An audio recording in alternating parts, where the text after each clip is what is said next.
সকাল বন্ধুরা, welcome back to my channel. আশা করছি তোমরা সকলে সুস্থ আছো, ভালো আছো। আর আজকের সকালটা শুরু করছি একদম অন্যরকম একটা, কী বলবো, অন্যরকম একটা দৃশ্য দিয়ে।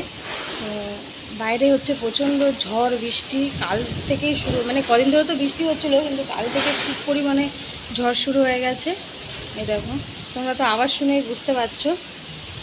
আর এত পরিমাণে হাওয়া দিচ্ছে না, ঘরের জিনিসপত্র পর্যন্ত এদিক ওদিক হয়ে যাচ্ছে, বুঝতে পারছো।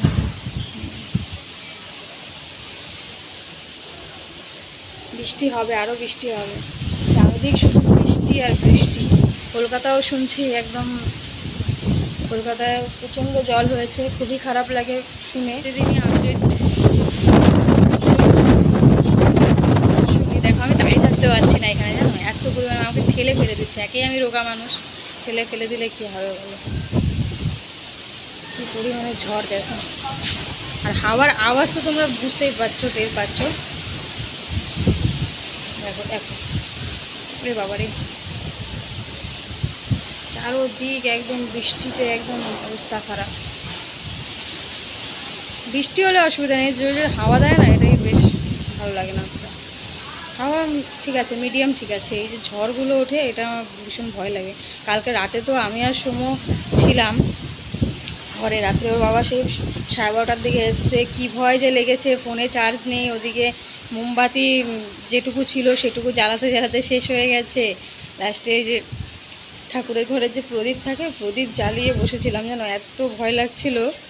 ছেলেও পরে ঘুমিয়ে পড়েছে, ওকে বলছে তুই ওঠ তুই ওঠ, কিন্তু ও মানে ও তো বাচ্চা মানুষ, কতক্ষণ থাকবে। আমার এত ভয় লাগছিল, আর এত ঝড় উঠেছিল, বাবারে বাবা, কি পরিমাণ ঝড় উঠেছিল। ধুম ধুম করে পড়ছিল আমার ওই দরজা ফরজাগুলো। যাই হোক, আজকে সকালটা এরকম ঝড় বৃষ্টি দিয়েই শুরু করলাম। যে যেখানেই আছো ভালো থেকো, সাবধানে থেকো, কারণ কলকাতাতেও শুনছি খুবই জল টল, খুব খারাপ অবস্থা। এবারে পুজোয় কী যে হবে কে জানে। মা দুর্গার কাছে এটাই প্রার্থনা যে তাড়াতাড়ি যেন এই প্রাকৃতিক দুর্যোগগুলো যেন বন্ধ হয়ে সব কিছু ঠিকঠাক হয়, সবাই যাতে দুর্গাপূজায় খুব আনন্দ করতে পারে।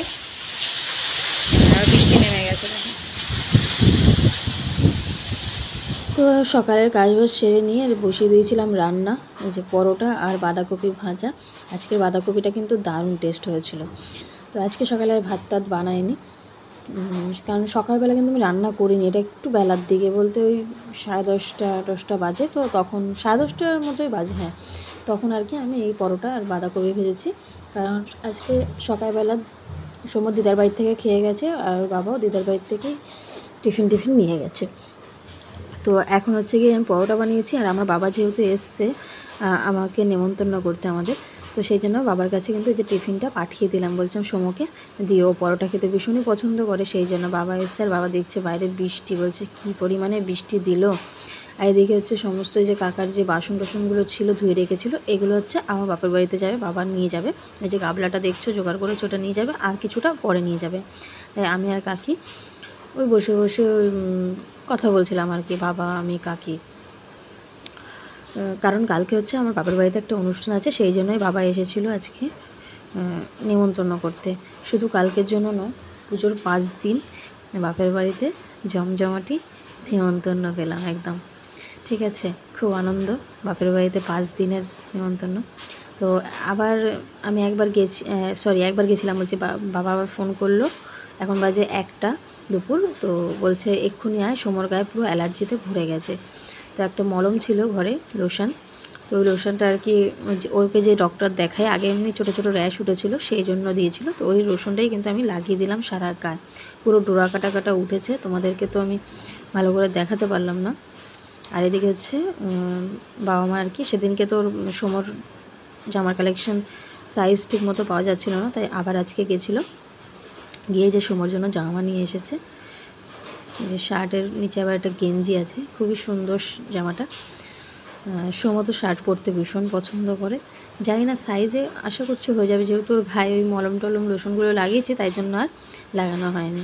তো সবারটাই কেনা হয়ে গেছে সব কিছু, এখন এই যে সমর জন্য কিনে নিয়েছে, কারণ সেদিনকার ওর সাইজে ঠিকমতো পাওয়া যাচ্ছিলো না। মানে আর এদিকে দেখো কী পরিমাণে চুল কাটছে, খালি একে বলছে চুলকে দাও, ওকে বলছে চুলকে দাও। ও খুব কষ্ট পাচ্ছে বাচ্চাটা, আমার নিজেরই এত কষ্ট লাগছিলো।